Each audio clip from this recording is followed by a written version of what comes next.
Assalamualaikum warahmatullahi wabarakatuh. Selamat berjumpa kembali dengan saya Suyono Widya Iswara Pusdiklat KNPK, Badan Pendidikan dan Pelatihan Keuangan. Pada kesempatan KLC kali ini kita akan membahas mengenai kebijakan penyaluran dana desa. Perlu diketahui bahwa ketentuan penyaluran dana desa yang diatur dalam Peraturan Menteri Keuangan telah mengalami beberapa perubahan. Dulu ada PMK nomor 50 tahun 2017 yang telah diubah beberapa kali, dan yang terakhir dengan Peraturan Menteri Keuangan nomor 193 tahun 2018 tentang pengelolaan dana desa. Tentunya kepala desa maupun perangkat desa yang lain perlu memahami perubahan terkini atau perubahan terakhir mengenai kebijakan penyaluran dana desa tersebut, sehingga nantinya dapat memudahkan dalam pelaksanaan tugas pengelolaan dana desa. Kita masih bersama Pak Kris. Pak Kris, nanti pengaturan penyaluran dana desa telah mengalami beberapa kali perubahan dan terakhir diubah dengan PMK nomor 193 tahun 2018. Mohon dapat dijelaskan apa sih perubahan dalam ketentuan tersebut, khususnya dalam kebijakan penyaluran dana desa.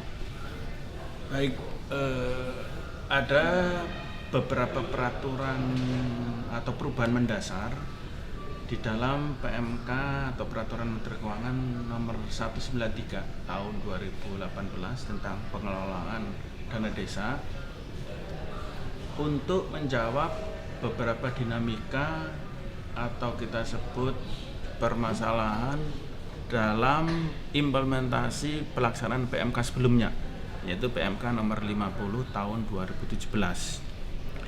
Beberapa hal yang diubah untuk menjawab dinamika pelaksanaan PMK 50 adalah paling tidak ada 3 hal besar yang akan dilaksanakan melalui PMK 193. Pertama adalah penyaluran di tahap 3 yang sudah dimulai sejak Juli yang lalu, itu tidak lagi harus menunggu seluruh desa di kabupaten kota yang bersangkutan. Jadi penyaluran dana desa di tahap 3 bisa dilakukan melalui 2 batch atau 2 kali atau 2 frekuensi penyaluran.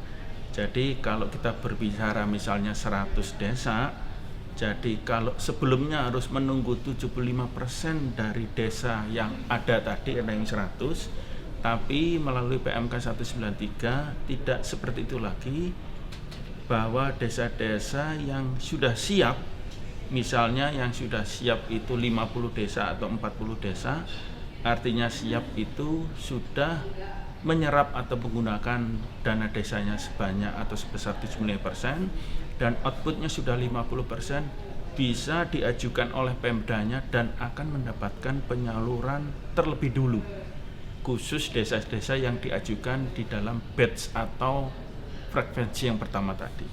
Nah, karena dibatasi hanya 2 frekuensi, maka periode selanjutnya adalah desa-desa yang sisanya yang kami sampaikan tadi.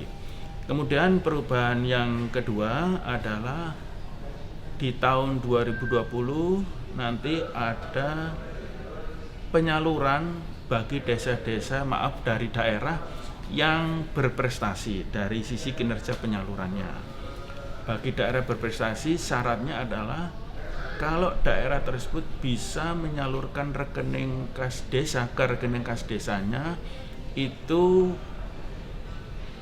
dalam kurun waktu maksimal 7 hari kerja.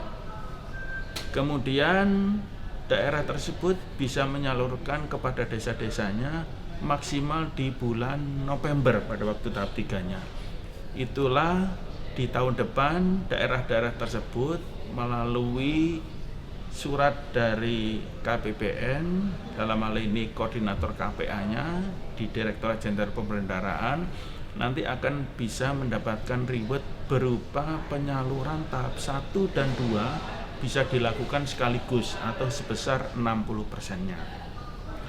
Kemudian yang ketiga adalah daerah melalui desa dimohonkan untuk bisa menyampaikan laporan pencegahan atau konvergensi stunting yang berlaku menjadi syarat penyaluran baru 2021, tapi di tahun depan desa dan daerah sudah bisa menyampaikan laporan tersebut. Demikian, Mbak.